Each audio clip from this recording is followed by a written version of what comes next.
guys all ready to go? Yeah, we go for thunderstorm.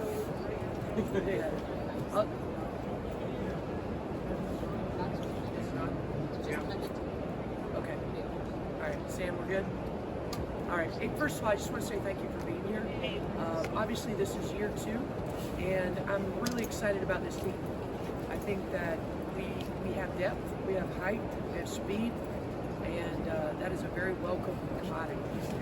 Last year, I thought our team fought really hard, but I was really looking forward to being able to put the pieces together this season. And from what I've seen so far, this team really has got potential to do some special things.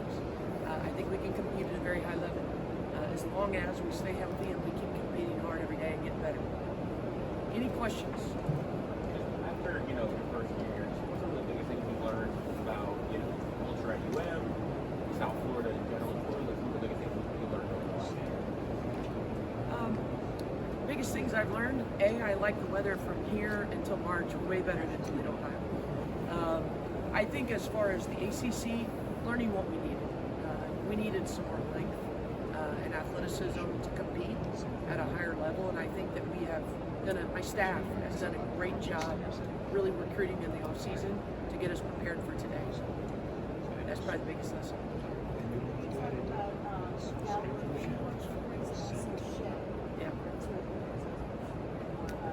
Yeah, I think Gal Revives just got an incredible high IQ.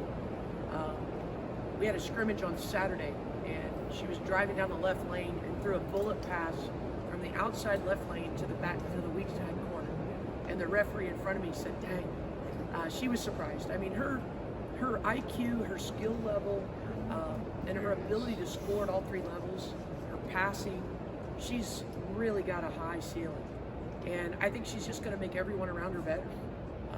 I'm really excited to have someone that I think sees the floor like she does, because we have a lot of scores around her. And you asked me about Shea, and that's where I'd like to start, is that it's a luxury to have a 6'6" center that can finish with both hands, that can run the floor, can handle the ball, and can pass, but is proven. She was in the SEC and I think averaged 15 and 8, and that's pretty phenomenal in that league. She's a vet, and she knows what it takes to be successful. She's done a great job of mentoring our younger players and helping them rise to the level that they need to competitively to be successful. And I love every day that, she's upset if she doesn't win in a scrimmage. I don't want players that are okay with losing. We want to win everything that we do, and it takes a lot of effort to do that. We've got to, little things I've been harping on them is keeping their turnovers down, making sure that we hit our free throws. Those are little bitty ways that we don't beat ourselves. And I really have been impressed with how she's helped keep that leadership ability going, and she and Gal are going to be a great 1-2 punch for us. Also on us at Emirachi, people have been mentioning her. What does she bring? Yeah, in our closer scrimmage on Saturday, she really shot the ball well. She's a phenomenal shooter, and if you watched her at UNLV, she was one of the most efficient players in the United States with her shooting percentages.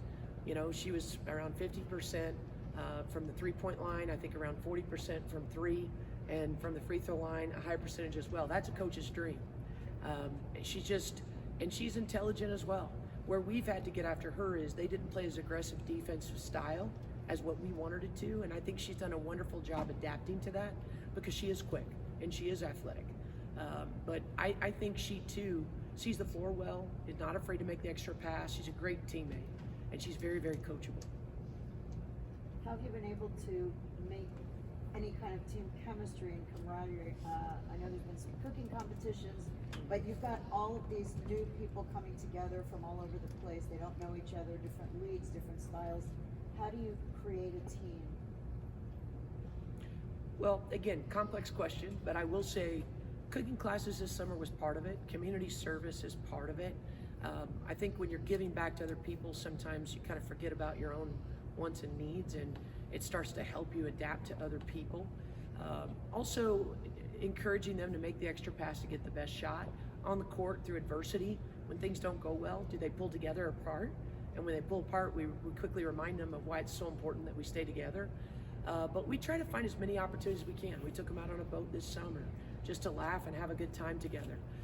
We are constantly searching. This Halloween, they've got to make Halloween desserts, and they're going to do a cooking competition with that.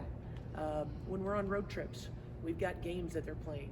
Anything that we can do, because we've got 12 new players and they've got to quickly develop a chemistry to be successful on the court.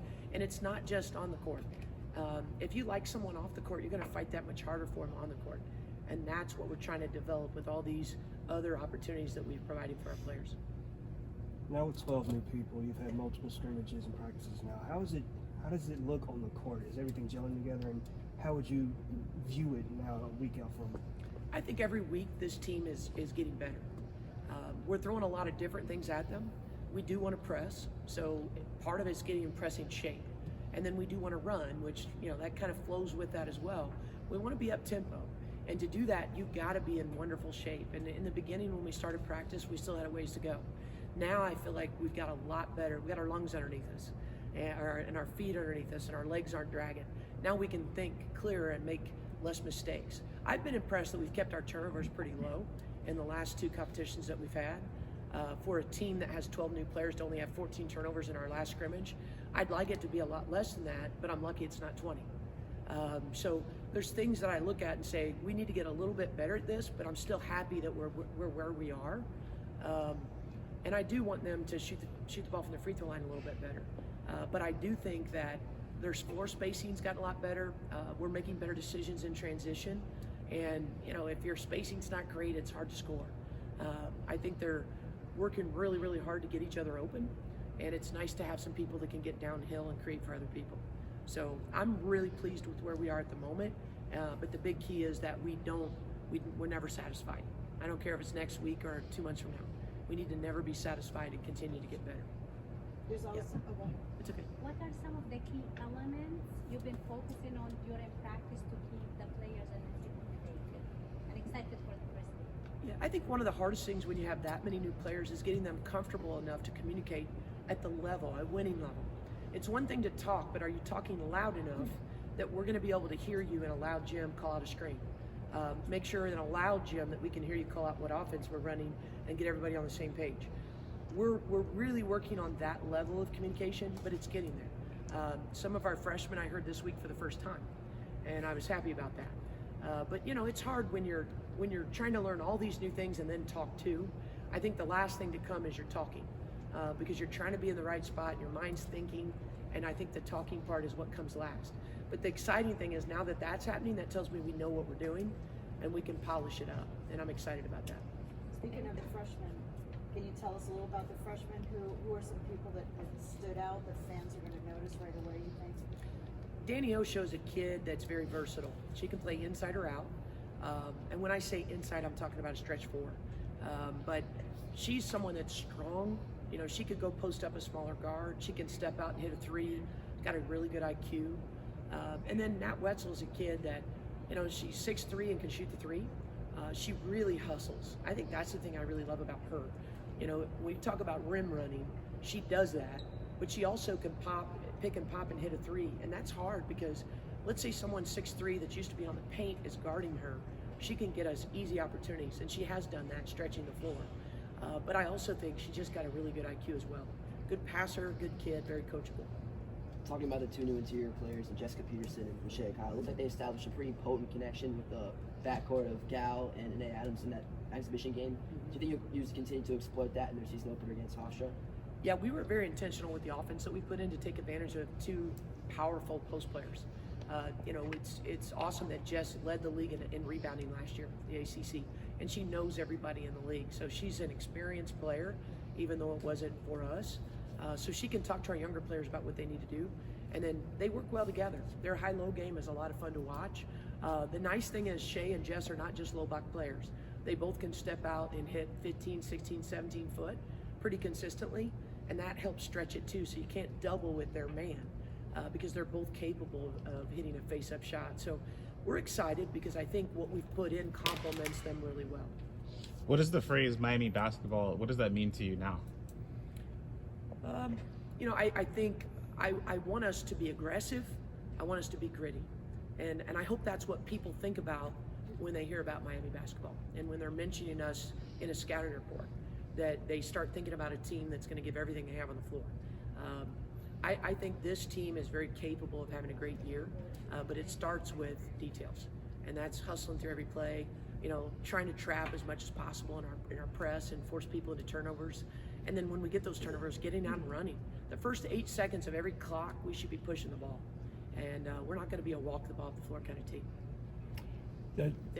Trish, how do you see Victoria on game day? She seems skilled and an exceptional basketball IQ. Yeah, Victoria, we call her Vicky. She's a kid that, South Florida played against Louisville and they played against Duke last year. They beat Duke at home and they came awful darn close to beating Louisville at Louisville.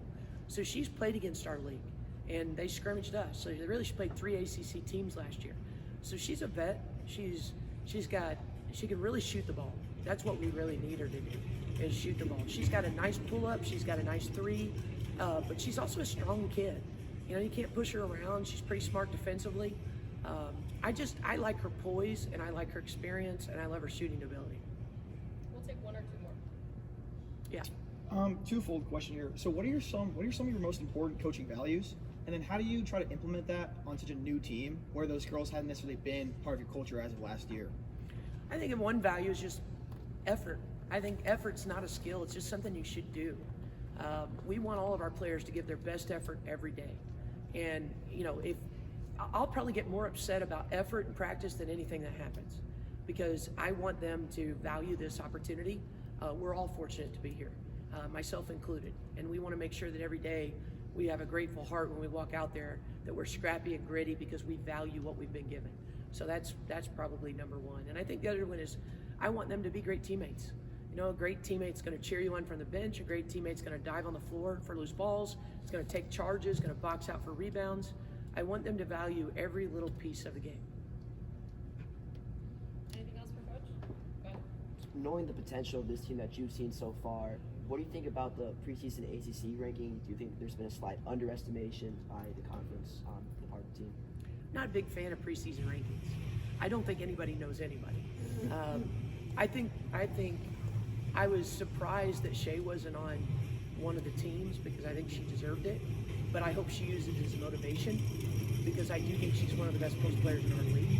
But I'll be honest, I'm not going to get too caught up in, who's ranked what. I think, if anything, let's use it as motivation to go out and play the way that we know we're capable and prove people wrong. I love coaching a team that's got a chip on their shoulder, and I hope that's the way we play all year. Thank you so much.